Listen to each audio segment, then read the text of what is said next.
홍준표 후보 발언과 관련해서 그러면 제가 만약에 이 당내 경선에서 패배하면 당에서 쫓겨나는 겁니까? 아니 이게 무슨 그래도 대선 경선을 하다가 안 되면은 당에서도 쫓겨난다고 하면 이게 우리나라 정당 역사상 이런 일이 도대체 있는 겁니까? 어제 홍준표 후보가 무슨 바른정당 후보와 연대를 얘기하면서 우리 당의 친박의 상징적인 인물 몇 명을 내보내겠다 이런 취지의 발언을 했다고 하는데 그럼 저는 상징적인 인물에 들어가는 건지 안 들어가는 건지 걱정이 많이 됩니다. 이게 도대체 뭡니까? 아니 선거에 이기려면 지게작대기라도 필요하다고 한 분이 그럼 저는 지게작대기거리도 안 된다는 거예요? 우리 당의 주류 세력들은 지게작대기도 안 된다는 거예요? 이거는 대선에 이기려고 나온 분이 아닌 것 같아요. 그냥 이참에 이 당에 있던 저 사람들 다 내보내고 저기 나간 짐 싸가지고 나간 사람들하고 다시 손잡고 불러들여가지고 새로운 당을 만들어서 거기서 대장하겠다는 거 아닙니까 이거? 이 정도 되면은 저도 더 이상 참을 수가 없습니다. 좌시하지 않겠습니다. 중도 결심을 할 수도 있다는 거 분명히 경고합니다. 무슨 새 여자 만나서 살림 차리려고 키우고 있던 애들을 구박해가지고 내쫓겠다는 거예요? 뭐 하는 거예요, 정말 이게 도대체?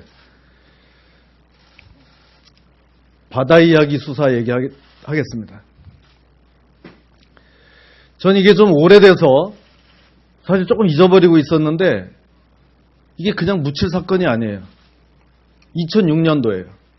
제가 당시 대검의 이거 실무 담당 과장으로 있었습니다. 한번 생각해 보세요. 전 국민을 도박 중독으로 대한민국을 도박 공화국으로 만들었던 바다 이야기.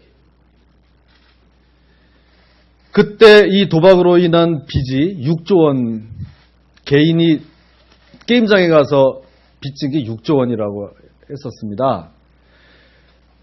그때 제가 대검찰청에서 담당 강력 과장으로 이거 수사해야 된다. 이거 없애야 된다. 전국에 사행성 게임장이 10,000개였습니다. 10,000개. 그거 단속하면서 이 게임기를 만든 제조업체를 수사해야 된다. 나아가서는 상품권을 찍어내는 사람들이 진짜 문제다. 이거는 그냥 종이 상품권만 찍어내면은 어마어마한 수입이 그냥 막 들어오는 거예요. 그런 구조였습니다. 그렇게 했는데 당시 노무현 정부 검찰총장 또 중수부장은 그 상품권 수사 제대로 하지 않았습니다.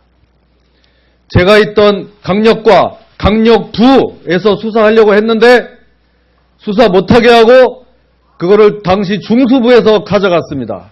당시 중수부장이 박영수, 이번에 특검 하신 분입니다. 가지고 가서는 수사 결과는 흐지부지 돼버렸습니다.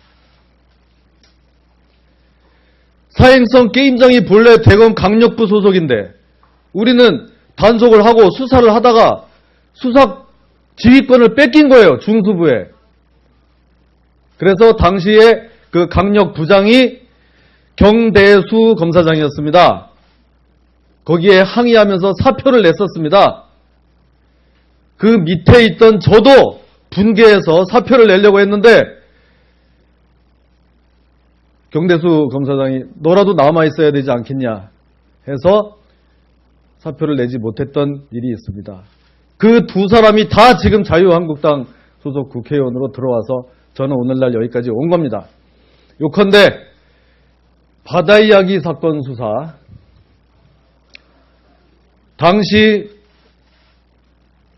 저는 바다에 널려진 그 사행성 게임장 그 오물만 치우다가 골병만 들고 한 분은 사표 내고 나가고 저는 그 고생만 하고도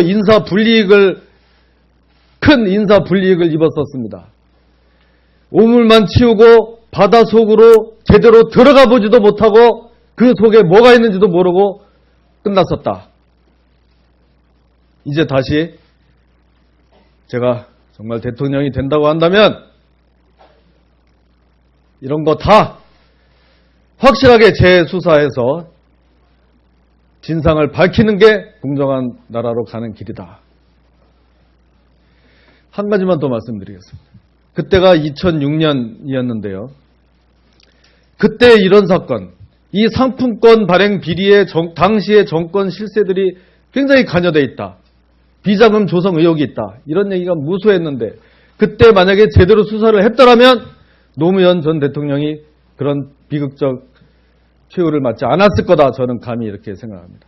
그때는 쉬쉬하고 어떻게든지 덮고 넘어가려고 하니까 노 대통령에 대한 수사가 정권이 넘어간 뒤에 이루어져서 그런 결과가 나왔다. 그때 정말 제대로 털 거는 털고 확실하게 밝힐 거는 밝혔으면 그렇게까지 되지 않았을 거다. 저는 이렇게 생각을 합니다.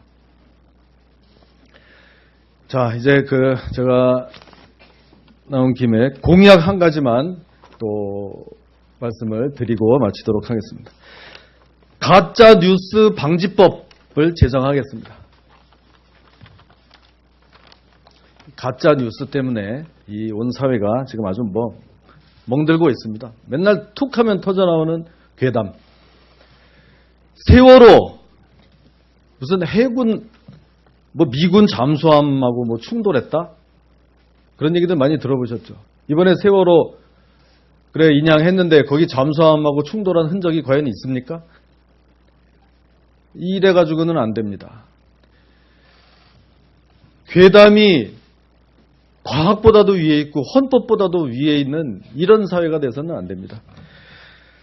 가짜뉴스 방지법, 지금 현재 독일에서도 입법 중에 있다고 합니다. 가짜뉴스를 생산한 사람, 또 유포한 사람은 최고 600억 원까지 벌금을 매기도록 엄청나게 이걸 강화시키겠습니다. 사회를 혼란에 빠뜨리고 개인을 정말 인격적으로 파멸시키는 이런 가짜뉴스를 아주 조직적으로 만들어서 퍼뜨린 사람들은 다시는 회생할 수 없도록 강력한 응징을 하겠습니다. 그렇게 하기 위해서 정부 합동위원회를 조직해서 범정부적으로 대응하고 포털이나 SNS사에서도 철저한 책임제를 도입하겠습니다. 조사 전담팀을 설치할 것을 의무화하도록 그렇게 하겠습니다. 이러한 노력이 이루어질 때 진정한 국가 통합이 이루어져서 우리 4만 불 선진국으로 가는 토대가 이루어질 것으로 믿어 의심치 않습니다. 고맙습니다. 마치겠습니다.